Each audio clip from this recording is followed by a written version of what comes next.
Hello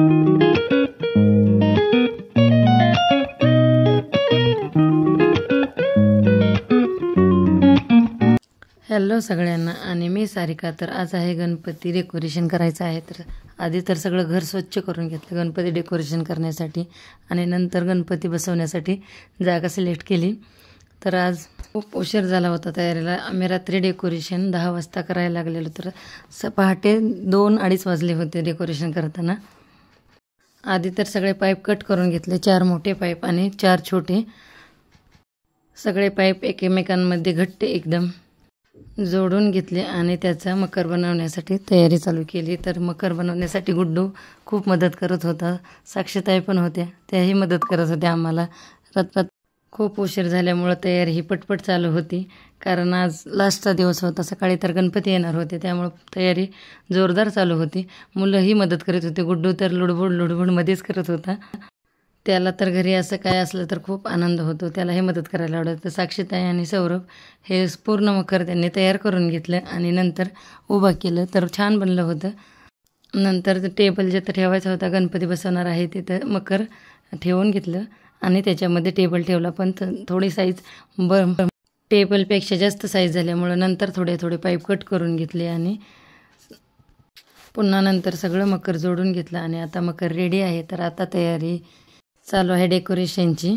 तर decoration पहिल्यांदा असं केलं, पण गेल्या वर्षीसारखं होत होतं, त्यामुळे मुलांना आवडलं नाही.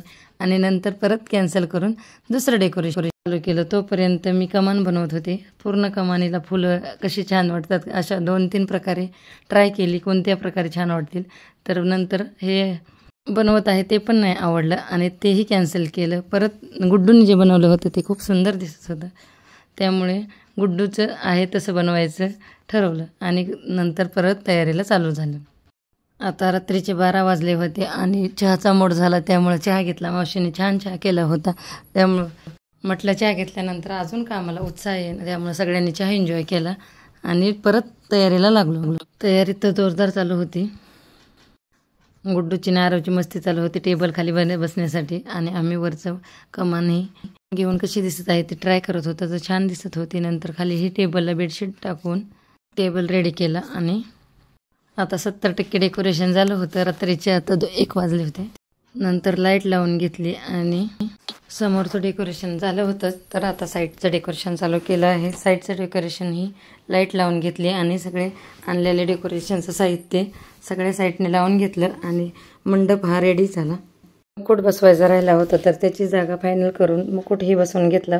मुकुट हा खूप सुंदर होता. आता छान वाटत होतं की आता फायनली कंप्लीट होत आला आहे. तर सगळ्यांचं जर ठरलं की आता एवढीच तयारी बस.